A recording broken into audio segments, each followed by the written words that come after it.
السلام علیکم ورحمۃ اللہ تعالی وبرکاتہ۔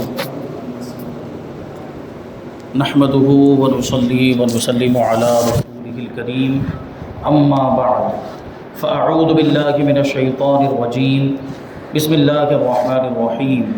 ان اللہ وملائکتہ یصلون علی النبی یا ایھا الذین آمنوا صلوا علیہ وسلموا تسلیما۔ اللهم صل على سيدنا ومولانا محمد معدن الجود والكرم وآله الكرام وابنه الكريم وبارك وسلم صلاة وسلاما عليك يا رسول الله صلی اللہ تعالی علیہ وسلم۔ سورہ بقرہ کی تیسری آیت کریمہ کی تفسیر جاری ہے، اس میں زکوٰۃ کا ذکر کیا جا رہا تھا۔ زکوٰۃ کے بارے میں کچھ باتیں اس سے پہلے والے درس میں شامل کی گئی۔ اب یہاں پر زکوٰۃ کے اسرار اور فائدے بتا رہے ہیں کہ زکوٰۃ میں کیا حکمت ہے اور زکوٰۃ کے فائدے کیا ہیں۔ کہتے ہیں کہ یہ قدرتی بات ہے کہ خرچ کرنے سے چیز بڑھتی ہے۔ اب یہ آپ کے ذہن میں سوال کہ خرچ کرنے سے چیز بڑھتی کیسے ہے، اس کو مثالوں کے ذریعے سمجھاتے ہیں۔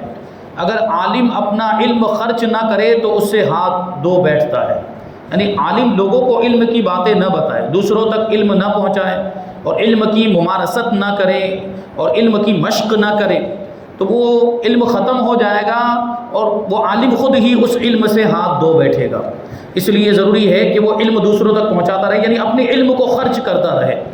اور دیکھیں آگے دوسری مثال دیتے ہیں کہ اگر کنویں سے پانی خرچ نہ کیا جائے تو پانی گندا ہو جاتا ہے۔ کنویں کا پانی پڑے پڑے ٹھہرے ٹھہرے ایک جگہ پر وہ گندا ہو جائے گا، جبکہ اس کو استعمال کرتے رہیں، اگر کنویں کے پانی کو نکالتے رہیں تو اندر سے اس کے سوٹے پھوٹتے رہتے ہیں، نیا پانی اس میں آتا رہتا ہے، جس کی وجہ سے اس میں ایک تازگی رہتی ہے، وہ پانی خراب نہیں ہوتا، بدبودار نہیں ہوتا۔ لیکن اگر اس پانی کو استعمال نہ کیا جائے تو پڑے پڑے ایسے ہی وہ رکے رکے گندا ہو جاتا ہے، اس میں بدبو آ جاتی ہے۔ اگر درختوں کی کچھ شاخیں نہ کاٹی جائیں تو ان میں آئندہ پھل کم آئیں گے۔ اسی طرح اگر مال کی زکوٰۃ ادا نہ کی جائے تو اس مال کی ترقی رک جائے گی۔ دوسرا فائدہ بیان کرتے ہیں کہ قدرت نے ہر چیز سے زکوٰۃ لی ہے۔ دیکھیں کیسے قدرت نے ہر چیز سے زکوٰۃ کیسے لی ہے۔ بیماری تندرستی کی زکوٰۃ ہے، آدمی بیمار ہوتا ہے تو اس کی صحت کی زکوٰۃ گویا کہ یہ نکل رہی ہے بیماری کے ذریعے سے، وہ تندرستی کی زکوٰۃ۔ نیند بیداری کی زکوٰۃ ہے، تکلیفیں راحتوں کی زکوٰۃ ہے۔ کھیتوں میں کچھ غلے کا برباد ہو جانا اور پرندوں کا کھا جانا یہ پیداوار کی قدرتی زکوٰۃ ہے۔ اگر اپنے مال سے زکوٰۃ نہیں نکالتے تو قانون قدرت کے خلاف کرتے ہیں۔ تیسری بات، اگر کسی کو کوئی چیز ضرورت سے زیادہ دی جائے تو وہ اور جگہ بھی خرچ ہونی چاہیے۔ کسی کو اگر کوئی چیز ضرورت سے زیادہ ملی ہے تو وہ اپنی ضرورت کے جتنا استعمال کرنے کے بعد اس کو اور جگہ پہ دوسری جگہ پر بھی خرچ کرے۔ اس کو مثال کے ذریعے سمجھاتے ہیں کہ کتے وغیرہ کے پستان میں اتنا ہی دودھ ہوتا ہے جتنا اس کے بچے پی سکیں۔ کتیا کو اگر آپ دیکھیں تو کتیا کو اس کے پستان میں اتنا ہی دودھ دیا جاتا ہے جتنے کہ اتنے بچوں کو اس کے بچوں کو ضرورت ہوتی ہے، اس سے زیادہ دودھ نہیں ہوتا۔ جبکہ آپ دیکھیں گائے بھینس وغیرہ میں، گائے بھینس کے بارے میں کہتے ہیں کہ اس کے بچے کی ضرورت سے زیادہ اس کو دودھ دیا گیا۔ کیوں؟ اس سے معلوم ہوا کہ اس میں اوروں کا بھی حق ہے۔ اسی وجہ سے تو ہم گائے کا دودھ پیتے یا بھینس کا دودھ، عام طور پر تو بھینس کا دودھ پیتے۔ اب اگر اس کی ضرورت سے زیادہ دودھ نہ دیا گیا ہو، اس کے بچوں کی ضرورت سے زیادہ گائے بھینس وغیرہ کو دودھ نہ دیا گیا، ہم پی کر ختم کر دیں تو بچے بھوکے رہ جائیں گے۔ لیکن دونوں کا کام چلتا ہے کہ نہیں، بچوں کی بھی غذا کا انتظام ہو جاتا ہے گائے بھینس وغیرہ، اور ہم کو بھی پینے کے لیے مل جاتا ہے۔ یعنی اللہ تبارک و تعالیٰ نے گائے بھینس وغیرہ کو زیادہ دودھ عطا فرمایا، ضرورت سے زیادہ، مطلب اس میں ہمارا حق ہے، دوسروں کا حق ہے، بچوں کے علاوہ دوسرے کا حق۔ تو کہتے ہیں اگر قدرت نے آپ کو آپ کی ضرورت سے زیادہ مال دیا ہے تو یقیناً اس میں فقیروں اور مسکینوں کا بھی حصہ ہے۔ یعنی ہمارے پاس اگر ضرورت سے زیادہ ہم مالدار ہیں، اللہ نے ہمیں مال کی فراوانی عطا فرمائی، خوب دولت عطا فرمائی ہے، اور اس کا ایک نصاب مقرر کیا گیا ہے شریعت کے اندر۔ ایسا نہیں کہ ہر مسلمان پر زکوٰۃ واجب کر دی گئی ہو، ایسا ہے نہیں، مالی کے نصاب پر جس میں زکوٰۃ کے واجب ہونے کی شرطیں پائی جاتی ہوں اسی کو زکوٰۃ ادا کرنی ہے، وہ مالدار کہا جائے گا۔ وہ شریعت کی نگاہ میں مالدار ہے، وہ شریعت کی نگاہ میں فقیر نہیں ہے، اور وہ اس کے تفصیلی مسائل ہیں۔ تو اب وہ اس کی ضرورت سے زیادہ ہوا، جس کے پاس نصاب کے برابر یا اس سے زیادہ مال ہے، وہ مال اس کے پاس ضرورت سے زیادہ ہوا، اس لیے اس کو وہ خرچ کرنا چاہیے۔ اچھا اب یہ ایسا بھی حکم نہیں ہے کہ اپنی ضرورت جتنا وہ مال اتنا ہی استعمال کر سکتا ہے جتنی ضرورت ہو، اور باقی سب اس کو خرچ کر دینا چاہیے. جیسے مثال کے طور پر کسی کے پاس 50,000 روپے ہے اور اس کی ضرورت صرف 10,000 روپے جتنی ہے، اس کو صرف 10,000 روپے کی ضرورت، تو اس کا مطلب یہ نہیں کہ باقی کے 40,000 روپے خرچ کر دیں، نہیں. شریعت نے صرف 40واں حصہ رکھا ہے، بڑی مختصر مقدار، 2.5%، 2.5% یہ زکوٰۃ نکالنی ہے، بہت ہی معمولی مقدار ہے. اور یہ بات میں بار بار عرض کر چکا کہ اتنی مقدار ادا کر دینے کی وجہ سے کوئی غریب نہیں ہو جاتا، کوئی فقیر نہیں ہو جاتا، کوئی تنگ دست نہیں ہو جاتا، کیونکہ باقی کے 97% تو اس کے پاس محفوظ ہے کہ نہیں. تو یہ زکوٰۃ میں غریبوں کا حق ہوتا ہے، ہمارے مال میں حاجت مندوں کا، ضرورت مندوں کا حق ہوتا ہے. اور جو فقیر، جو خود ہی فقیر ہے، جو خود ہی غریب ہے، وہ تو خود زکوٰۃ لینے کا مستحق ہے، اس پر تو زکوٰۃ واجب ہی نہیں ہو رہی ہے، اس کی تو ہم بات ہی نہیں کر رہے ہیں. زائد چیز کو علیحدہ کرنا ہی ضروری ہوتا ہے، جو چیز ایکسٹرا ہوتی ہے اس کو الگ کرنا ضروری ہوتا ہے. آپ کے بڑے ہوئے ناخن، جیسے بڑے ہوئے ناخن بڑے ہو جائے تو اس کو کاٹتے کہ نہیں کاٹتے، یہ زائد ہوتے ہیں، ایکسٹرا ہوتے ہیں، اس لیے اس کو کاٹنے کا حکم دیا گیا. اور جسم کے کچھ مخصوص بال ہوتے ہیں ان کو بھی کاٹنے کا حکم دیا گیا، منہ زیر ناک کو، بغل کے بالوں کو، مونچھوں کو تراشنے کا حکم دیا گیا، کیونکہ یہ زائد ہوتے ہیں، ایکسٹرا ہوتے ہیں. تو جو زائد چیزیں، ایکسٹرا چیزیں، ان کو الگ کرنے کا حکم دیا گیا ہے. اسی طرح پیٹ کا فضلہ بھی خارج ہونا چاہیے. پیٹ میں جو گندگی جمع ہوتی ہے، معدے میں کھانا کھاتے ہیں جو اندر جا کے پھر وہ ہاتھوں سے ہوتا ہوا معدے میں پہنچتا ہے، وہاں پہ گندگی کی صورت اختیار کر لیتا ہے. اب اگر یہ چیز پیٹ میں ہی رہ جائے، فضلہ اگر پیٹ میں ہی رہ جائے، گندگی پیٹ میں ہی رہ جائے، پیٹ سے باہر نہ نکلے، آدمی بیمار ہو جائے گا. اس کا باہر نکلنا ضروری، کیونکہ وہ ایکسٹرا چیز ہے، وہ فالتو کی چیز ہے، وہ فضول ہے، اس کا باہر نہیں، اسی لیے اس کو فضلہ بھی کہا جاتا ہے. اس کا باہر نکلنا ضروری ہے، اس کا پیٹ کے اندر رہنا بیماری ہے. اسی طرح زکوٰۃ کا پیسہ بھی علیحدہ ہونا چاہیے، اس کو بھی الگ ہونا چاہیے، کیونکہ اس کا رہنا بیماری ہے، یعنی مال کے لیے بیماری ہے. اگر وہ زکوٰۃ کا جو مال ہے اگر مال کے ساتھ ہی رہ جائے، ہمارے دوسرے مال کے ساتھ، تو وہ دوسرے مال کو بھی تباہ و برباد کر سکتا ہے. اس کی وجہ سے دوسرے مال پر بھی کوئی آفت آ سکتی ہے، اس کو کوئی نقصان پہنچ سکتا ہے، دوسرا مال ضائع ہو سکتا ہے. تو وہ اس مال کے لیے گویا کہ بیماری ہو گئی. تو اگر ہم چاہتے ہیں کہ ہمارا باقی کا جو مال ہے وہ محفوظ ہو جائے، آفتوں سے محفوظ ہو جائے، ضائع ہونے سے محفوظ ہو جائے، چوری ہونے سے محفوظ ہو جائے، ڈاکہ زنی سے محفوظ ہو جائے، تو ہمیں پابندی کے ساتھ اپنے مال کی زکوٰۃ ادا کرنی چاہیے. اگر زکوٰۃ واجب ہو رہی ہے تو اس سے کیا ہوگا، زکوٰۃ ادا کر دینے کی وجہ سے مال محفوظ ہو جائے گا، پھر اس میں چوری نہیں ہوگی، پھر اس میں وہ مال ضائع ہونے سے، آفت وغیرہ، آگ لگنے وغیرہ سے بھی محفوظ ہو جائے گا. ایسا بھی دیکھا گیا کہ گھر میں آگ لگ گئی لیکن وہ روپیہ پیسہ محفوظ تھا، سونا چاندی محفوظ تھا، کیونکہ اس کی زکوٰۃ ادا کی گئی تھی. اس لیے ایسا ہوتا ہے. تو اگر ہم چاہتے ہیں کہ ہمارا مال محفوظ ہو جائے تو پابندی کے ساتھ اس کی زکوٰۃ ادا کریں. نمبر 4، جس طرح آپ کے مال سے حکومت ٹیکس لیتی ہے، جو مالدار لوگ ہوتے ہیں جن کا مال حکومت کی نظر میں آ جاتا ہے، وائٹ مال جو بلیک میں کرتے ہیں وہ حکومت کو نہیں پتہ چلتا ہے، لیکن جو وائٹ ہوتا ہے وہ حکومت کے سامنے ہوتا ہے، تو اس میں سے وہ کیا کرتی ہے، حکومت، گورنمنٹ کیا لیتی ہے، ٹیکس لیتی ہے، کہ اس کے بغیر ادا کیے آپ حکومت کے باغی قرار پاتے ہیں. یعنی اگر آپ حکومت کا ٹیکس ادا نہ کریں تو یہ بغاوت مانی جائے گی، آپ مجرم کہلائیں گے، بہت بڑے کرمنل کہلائیں گے. پھر وہ آپ نے واقعات دیکھے ہوں گے، پھر کیا ہوتا ہے، وہ انکم ٹیکس ڈپارٹمنٹ کا چھاپا پڑتا ہے، وہ آپ کے گھر سے پھر وہ جو بھی ان کو ملتا ہے اٹھا کر لے جاتی ہے، گھر کو سیل کر دیتے ہیں وغیرہ، یہ معاملات ہوتے ہیں. تو اگر ٹیکس ادا نہ کریں تو اس طرح بغاوت کے معاملات اور ہم کو باغی قرار دیا جاتا ہے. اور حکومت یہ کہتی ہے کہ جب ہم تمہاری ہر طرح خدمت کرتے ہیں اور تمہارے آرام کے لیے ہر قسم کے محکمے اور ڈپارٹمنٹ بنا دیے ہیں، تو کیا ہمارا اتنا بھی حق نہیں کہ تمہارے مال سے ہم کچھ لے لیں؟ اسی طرح جب رب تبارک و تعالیٰ نے ہماری ہر قسم کی پرورش فرمائی، ہمارے آرام کے لیے ہزاروں فرشتوں کو مقرر کیا، ہزاروں فرشتوں کے ڈپارٹمنٹ مقرر فرمائے، محکمے مقرر فرمائے، تو کیا اس کا اتنا بھی حق نہیں ہے کہ ہمارے مال میں سے کچھ طلب فرمائے اللہ تبارک و تعالیٰ؟ بلکہ حق تو یہ ہے کہ یہ مال بھی اسی کا ہے، ہمارے پاس جو کچھ بھی ہے وہ اللہ کا دیا ہوا ہے، اور ہم بھی اسی کے ہیں، ہماری جان بھی، ہمارا جسم بھی، ہماری روح بھی، ہمارے پاس جو کچھ بھی ہے وہ اللہ کا دیا ہوا ہے، وہ اللہ ہی کا ہے. ہم خود بھی اللہ کے مملوک ہیں، اللہ ہمارا مالک ہے، اور یہ اس کا کرم ہے کہ اس نے ہم کو مال دیا اور خود ہم سے لے کر ہم کو ثواب عطا فرما دیا.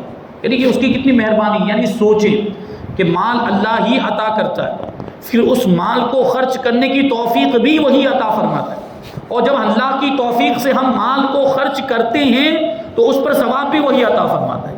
یہ کتنی مہربانی پر مہربانی ہے. یہ کرم بالائے کرم ہے. انسان کی فطرت میں محبت ہے، مگر بعض محبتیں مفید ہیں، فائدہ مند ہیں، بعض محبتیں بیکار ہیں، اور بعض محبتیں نقصان دینے والی ہیں. اللہ اور اس کی رسول کی جو محبت ہے وہ یقیناً مفید ہے، فائدہ دینے والی ہے. اور دنیا کی ہر چیز کی محبت بیکار ہے. اب دنیا کی کسی چیز سے اللہ کے لیے محبت کی جائے، رسول پاک صلی اللہ علیہ وسلم کے لیے محبت کی جائے. جیسے کہ دنیا کی چیزوں میں تو مسجد نبوی بھی ہے، دنیا کی چیزوں میں تو رسول پاک صلی اللہ علیہ وسلم کا روضہ مبارک بھی ہے، دنیا کی چیزوں میں تو رسول پاک صلی اللہ علیہ وسلم سے نسبت رکھنے والی چیزیں بھی، ہم ان سے محبت کرتے ہیں کہ نہیں کرتے. اسی طرح اللہ کے نیک بندوں سے نسبت رکھنے والی دنیا کی چیزوں سے ہم محبت کرتے ہیں. تو چونکہ یہاں پہ نیت اچھی ہوتی ہے اور نسبت کی وجہ سے پھر وہ چیز دنیا کی چیز نہیں رہ جاتی، اس کا تعلق آخرت سے ہو جاتا ہے اور پھر وہ بھی ثواب بن جایا کرتا ہے. دنیا کی چیزیں دنیا کی حیثیت سے اگر دنیا کی چیزوں سے محبت کریں تو یہ بیکار ہے. اور شیطانی چیزوں سے محبت یہ نقصان دینے والی ہے. اسلام نے پہلی محبت یعنی اللہ اور رسول کی محبت بڑھانے کے لیے عبادتیں رکھی ہیں کہ عبادت کرو، اللہ کی محبت میں اضافہ ہوتا ہے. نماز پڑھنے سے اللہ کی محبت میں اضافہ ہوتا ہے کہ جس کا چرچا، جس کی طاعت زیادہ ہو، اس سے محبت پیدا ہوتی ہے اور اس سے محبت میں اضافہ ہوتا ہے. تو یہ نماز بھی اللہ تبارک و تعالیٰ کے ذکر کا ایک ذریعہ ہے، اللہ تبارک و تعالیٰ کا شکر ادا کرنے کا ایک ذریعہ ہے نماز اور دوسری عبادتیں. تو عبادت جتنی زیادہ کی جائے گی اللہ تبارک و تعالیٰ کی محبت میں اتنا ہی زیادہ اضافہ ہوگا اور بندے کا تعلق اللہ تبارک و تعالیٰ سے مضبوط ہوگا. یہ آپ اللہ کے ولیوں کے واقعہ سنتے، اللہ کے ولیوں کے واقعہ سنتے نا آپ کہ وہ فرض نمازیں تو پڑھتے، اس کے علاوہ پوری رات عبادت کیا کرتے تھے. نوافل، اب ایک دن میں غوث پاک رضی اللہ تعالیٰ عنہ کے تعلق سے یہ ملتا ہے کہ ایک دن میں ہزار رکعت نفل نماز پڑھتے تھے غوث پاک رضی اللہ تعالیٰ عنہ. سوچیں آپ، ایک ہزار رکعت یہ کیوں کرتے تھے؟ اللہ کا قرب حاصل کرنے کے لیے. یہ فرض جو نماز وہ تو ضروری، وہ تو پڑھنا ہی ہے، وہ تو ہماری ذمہ داری ہے، وہ تو ہماری ڈیوٹی ہے. آدمی ڈیوٹی نہ کرے تو مجرم ہوتا ہے. لیکن ڈیوٹی کے علاوہ بھی اگر ایکسٹرا اگر ہم کچھ کام کریں تو دنیا داری کے اعتبار سے جس کا ہم کام کر رہے ہیں، جس کے ہم ملازم، وہ خوش ہوتا ہے کہ نہیں ہوتا؟ ہماری جتنی ڈیوٹی تھی اس سے زیادہ ہم نے کام کر دیا تو جو باس ہے وہ خوش ہوگا، جو سیٹھیا ہے وہ خوش ہوگا کہ نہیں ہوگا؟ یہ تو بہت اچھا کام کرنے والا ہے بھائی، ذمہ داری سے زیادہ کام کرتا ہے، ڈیوٹی سے زیادہ کام، بہت اچھا یہ کاریگر مل گیا، بہت اچھا ملازم مل گیا. ایسا ہوتا ہے کہ نہیں ہوتا؟ اور بسا اوقات پھر وہ انعام بھی دیتا ہے، اس سے خوش ہو کر اس کو انعام دیتا ہے. تو یہ نوافل جو فرض پڑھنا ہماری ذمہ داری. اب نوافل پڑھیں گے تو نوافل پڑھنے کی وجہ سے اللہ تبارک و تعالیٰ کا قرب حاصل ہوگا، اللہ تبارک و تعالیٰ ہم سے راضی ہو جائے گا اور پھر ہمیں انعام عطا فرمائے گا، ہمیں نعمتیں عطا فرمائے گا. یہ نوافل پڑھنے کی برکت. تو اللہ والے اسی وجہ سے نوافل کی کثرت کرتے تھے، اتنی زیادہ وہ نفل نمازیں پڑھا کرتے تھے. اب آگے بتاتے ہیں کہ آخری دو محبتیں یعنی دنیا کی چیزوں کی محبت اور شیطانی چیزوں سے محبت، یہ گھٹانے کے لیے بہت سے ذریعے قائم کیے گئے. یہ محبتیں کم ہونی چاہیے، دنیا کی محبت کم ہونی چاہیے اور شیطانی چیزوں سے تو محبت ہونی ہی نہیں چاہیے. تو اس کے لیے کیا ہے؟ مثال کے طور پر زیارت قبور کرو، قبروں کی زیارت کرو تاکہ محبت دنیا کم ہو، دنیا کی محبت کم ہو جائے. مطلب کیا ہوتا ہے؟ حضور پاک صلی اللہ علیہ وسلم نے خود ارشاد فرمایا کہ میں نے تمہیں قبروں کی زیارت سے پہلے منع کیا تھا، لیکن اب قبروں کی زیارت کرو فإنها مذکرۃ للآخرہ او کما قال علیہ السلام. اس لیے کہ قبروں کی زیارت یہ آخرت کی یاد دلاتی. آپ قبرستان میں جائیں گے، قبروں کی زیارت کرنے کے لیے جائیں گے تو آپ کو یہ تصور اور خیال تو آئے گا نا کہ یہ جو قبروں میں سوئے ہوئے ہمارے رشتہ دار ہیں یہ کبھی زمین پر چلتے پھرتے تھے ہمارے سامنے، کھاتے پیتے تھے، زندگی گزارتے تھے، زندگی کے اوقات، اور ایک وقت آیا کہ ان کا انتقال ہو گیا، قبروں کے اندر چلے گئے. تو آپ کے ذہن میں آٹومیٹیکلی یہ خیال بھی آئے گا کہ ہمیں بھی ایک دن مر کر قبر میں جانا ہے، یعنی آخرت کے معاملات کا ہمیں سامنا کرنا ہے. تو آخرت کی فکر آئے گی ہمارے دل میں خود بخود. تو اس سے دنیا کی محبت کم ہوگی کہ یہ آپ کو احساس ہو جائے گا کہ دنیا کی جو زندگی ہے وہ 4 دن کی، آج ہے کل نہیں، کبھی بھی انتقال ہو سکتا ہے، کبھی بھی مر سکتے ہیں ہم. جو اصل زندگی ہے وہ آخرت کی زندگی، وہ ہمیشہ کی زندگی. تو اس کے لیے ہمیں تیاری کرنی چاہیے. تو یہ تصور جب پیدا ہوگا تو دنیا کی محبت خود بخود کم ہو جائے گی. انہی اسباب میں سے ایک سبب زکوٰۃ و خیرات بھی ہے، یعنی دنیا کی محبت کم کرنے کا ایک ذریعہ زکوٰۃ بھی ہے، کیونکہ مال کا تعلق دنیا سے ہے، مال اور دولت کا تعلق کیا ہے؟ دنیا سے. تو زکوٰۃ ادا کرنے کا حکم دیا گیا کہ بندہ زکوٰۃ ادا کرے گا تو کیا ہوگا؟ مال کی محبت کم ہو جائے گی، دولت کی محبت کم ہو جائے گی. کہتے کہ انسان اپنی کمائی اپنے ہاتھ سے اللہ کے نام پر دے تاکہ وہ مال کی محبت دل میں نہ آ جائے یا مال کی محبت دل سے نکل جائے۔ زکوٰۃ کا سب سے بڑا فائدہ یہ ہے کہ اس کی وجہ سے مال بربادی وغیرہ سے محفوظ ہو جاتا ہے، جو میں نے ابھی عرض کیا، اور اس میں ہمیشہ برکت رہتی ہے۔ زکوٰۃ دینے سے ظاہری طور پر جیب خالی ہوتی ہے لیکن حقیقت میں جیب بھرتی ہے۔ مثنوی شریف میں فرمایا گیا ہر کے کار و گردد انبارش تہی لیکش اندر مزرعہ باشد بہی وہاں کے در انبار ماندہ و صرفہ کرد اسپش و موش و حوادث معاش خرد۔ یعنی ایک کسان نے غلہ بویا، کیا مطلب ہوا کہ جو سیڈز ہوتے ہیں، جو بیج ہوتے ہیں، پہلے زمین میں ہل جوتا جاتا ہے، زمین کو ہموار کیا جاتا ہے، پھر اس میں بیج ڈالے جاتے ہیں، اس میں سے پودے نکلتے ہیں اور پھر اس میں اناج اگتا ہے۔ یہاں وہ شروعاتی مرحلے کی بات چل رہی ہے، ابتدائی حصے کی بات چل رہی ہے، اسٹیج کی بات چل رہی ہے، جو پہلے بیج ڈالے جاتے ہیں۔ وہ بیج ڈالے گا تبھی تو پودے اگیں گے، تبھی تو کھیتی اگے گی اور تبھی تو اس کے اوپر اناج اگے گا، غلہ اگے گا۔ اگر وہ بیج ڈالے گا ہی نہیں تو کھیتی اگے گی، پیداوار ہوگی نہیں ہوگی۔ اور یہ بیج آپ دیکھیں، ایک بونی بھر کے رکھے ہوئے، اس کے پاس گیہوں کے دانے رکھے ہوئے، گیہوں کے دانے رکھے ہوئے، یہ گیہوں کے دانے اس نے لے جا کر اپنے کھیت میں ڈال دیے، گیہوں کے دانے اس نے لے جا کر اپنے کھیت، تو کوئی یہ کہے گا بے وقوف، گھر میں رکھی ہوئے وہ بوری کو جا کر کیوں خالی کر دیا وہاں پہ زمین میں؟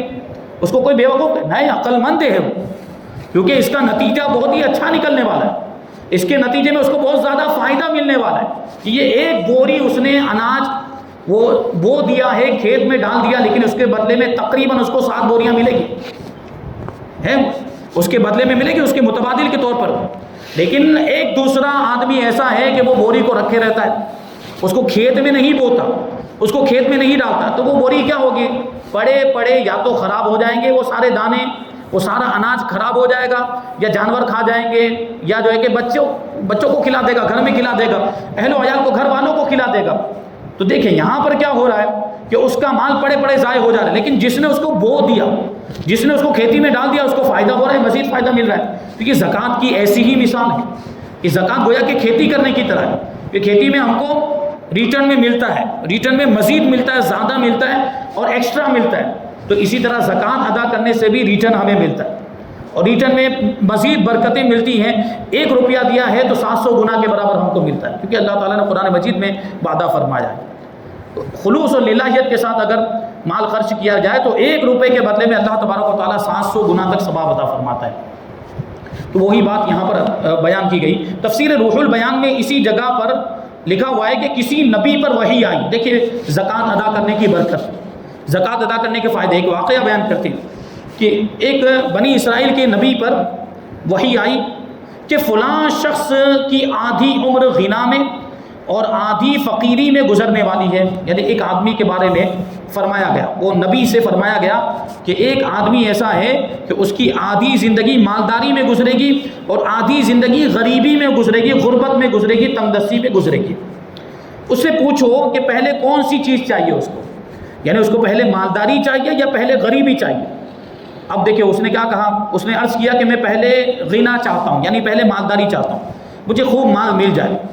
تو اس کو غنی کر دیا گیا، اس کو مالدار کر دیا گیا، خوب اس کو دولت عطا کر دی گئی، لیکن اس نے تدبیر یہ کی، یعنی آئیڈیا لگایا، عقل مند ہوگا، اس نے آئیڈیا لگایا کہ جتنا پیسہ اپنے نفس پر خرچ کرتا اتنا ہی بلکہ اس سے زیادہ فقیروں اور مسکینوں پر خرچ کرتا۔ مثال کے طور پر اگر 50,000 روپے اپنے آپ پر خرچ کرتا تو 50,000 بلکہ 60-70,000 روپے غریبوں پر خرچ کر دیتا تھا، مسکینوں پر خرچ کر دیتا تھا۔ اب یہ خرچ کرنے کی برکت اس کو کیا حاصل ہوئی؟ اس کے تعلق سے تو فیصلہ ہو چکا تھا کہ باقی کی آدھی زندگی اس کی غریبی میں گزرنے والی، لیکن اس نے کیا کیا کہ جو مال ملا تھا وہ مال خود بھی استعمال کیا، غریبوں پر بھی خرچ کیا، مسکینوں کو بھی دیا، ضرورت مندوں کو بھی دیا۔ تو کیا ہوا، جب اس کی آدھی عمر گزر گئی، مالداری والی جو آدھی عمر تھی وہ اس کی گزر گئی، تو ان پیغمبر پر دوبارہ وحی آئی، جو اس زمانے کے جو نبی تھے ان پر دوبارہ وحی آئی کہ چونکہ اس نے ہماری نعمتوں کا شکریہ ادا کیا، اس شخص نے ہماری نعمتوں کا شکریہ ادا کیا۔ کیسے شکریہ ادا کیا؟ مال خرچ کرنے کے ذریعے، غریبوں، یتیموں، مسکینوں کی مدد کرنے کے ذریعے اس نے ہمارا شکریہ ادا کیا، اور شکر سے نعمتیں بڑھتی ہیں، شکریہ ادا کرنے سے، اللہ کا شکر ادا کرنے سے نعمتیں بڑھتی ہیں، لہٰذا اس کی ساری عمر اب مالداری میں کٹے گی، اب باقی کی زندگی جو غریبی میں کٹنے والی تھی اللہ تبارک و تعالیٰ نے اس میں بھی اس کو مال و دولت کا حصہ عطا فرما دیا، اور باقی کی زندگی بھی اب اس کی مالداری والی ہو گئی۔ یہ کیسے ہوئی؟ مال خرچ کرنے کی وجہ سے ہوئی، زکوٰۃ ادا کرنے کی وجہ سے ہوئی۔ تو زکوٰۃ ادا کرنا، مال خرچ کرنا، یہ بہت ہی فائدے کی چیزیں ہیں۔ اب کچھ لوگ اعتراض کرتے ہیں کہ بھائی وہی ابھی جیسے کہ میں نے عرض کیا کہ بھائی زکوٰۃ ادا کریں گے تو پیسہ کم ہو جائے گا نا، ظاہری طور پر تو یہ لگتا ہے۔ مثال کے طور پر ہم نے 5,000 روپے دے دیے تو 5,000 روپے ہمارے مال میں سے کم ہوئے کہ نہیں ہوئے؟ تو اس طرح لوگ اعتراض کرتے ہیں کہ ایسے تو آدمی غریب ہو جائے گا، زکوٰۃ ادا کرتا رہے گا تو ایسے تو آدمی غریب ہو جائے گا۔ تو ان کو ہم جواب دیتے ہیں کہ زکوٰۃ ادا کرنے سے آدمی غریب نہیں ہوتا، بلکہ زکوٰۃ ادا کرنے سے غریبی دور ہوتی ہے۔ زکوٰۃ ادا کرنے سے غریبی دور ہوتی ہے۔ میں نے پہلے ہی عرض کیا کہ شریعت نے، اسلام نے کوئی بہت بڑی مقدار نہیں رکھی ہے زکوٰۃ میں، صرف 2.5%۔ آدمی 2.5% ادا کرے گا تو باقی کے 97.5% تو اس کے پاس محفوظ ہے، تو کیا غریب ہو گیا وہ؟ 97.5% محفوظ ہونے کی وجہ سے غریب ہوا ہی نہیں، اب بھی مالدار ہے، اب بھی مالدار۔ اور جو 2.5% اس نے دیا ہے، کس کو دیا ہوگا؟ غریبوں کو دیا ہوگا، ضرورت مندوں کو دیا ہوگا، حاجت مندوں کو دیا ہوگا، تو ان کی غریبی دور ہوگی کہ نہیں ہوگی؟ تو زکوٰۃ ادا کرنے سے غریبی آتی نہیں بلکہ غریبی دور ہوتی ہے، معاشرے میں بیلنس قائم ہوتا ہے اس کی وجہ سے کہ آدمی خود مالدار ہے، اگر تھوڑا سا مال اپنے مال میں سے وہ زکوٰۃ کے طور پر نکال دے گا، اس کو کوئی فرق نہیں پڑے گا، بلکہ سامنے غریبوں کی مدد ہو جائے گی، غریبوں کی ضرورتیں پوری ہو جائے گی، غریبوں کی زندگی آسان ہو جائے گی۔ اور ممکن ہے کہ کسی غریب کا زیادہ بھلا کر دیا، زیادہ رقم دے دی تو اس کا اور زیادہ بھلا ہو گیا، یعنی خود مالدار ہو گیا غریب۔ کبھی ایسا بھی ہو سکتا ہے، کسی کو کاروبار لگوا دیا، کسی کے کوئی دھندا کروا دیا تو اب وہ غریب تھا تو مالدار ہو گیا۔ کبھی ایسا بھی ہوتا ہے کہ کچھ غریب ایسے جو پہلے زکوٰۃ دیا کرتے تھے لیکن پھر ایسی برکت ہوئی کہ اب زکوٰۃ ادا کرنے والے ہو گئے، تو یہ بھی ہوتا ہے۔ تو زکوٰۃ ادا کرنے سے غریبی آتی نہیں بلکہ غریبی دور ہوتی ہے، اور بار بار یہ بات آ چکی ہے کہ زکوٰۃ ادا کرنے سے مال گھٹتا نہیں بلکہ مال بڑھتا ہے، مال میں اور زیادہ برکت ہوتی ہے۔ بہرحال یہاں پر یہ بیان مکمل ہوا۔ اب انشاءاللہ تبارک و تعالیٰ سورہ بقرہ کی آیت نمبر 4 والذین یؤمنون بما انزل الیک وما انزل من قبلک وبالآخرۃ هم یوقنون، اس کی تفسیر ہم آئندہ درس میں شامل کریں گے۔ اللہ تبارک و تعالیٰ کی بارگاہ میں دعا ہے کہ جو کچھ بھی بیان ہوا اس پر ہم سب کو عمل کرنے کی توفیق عطا فرمائے، اور نور قرآن سے ہم سب کے دلوں کو روشن اور منور فرمائے۔ وما علینا الا البلاغ۔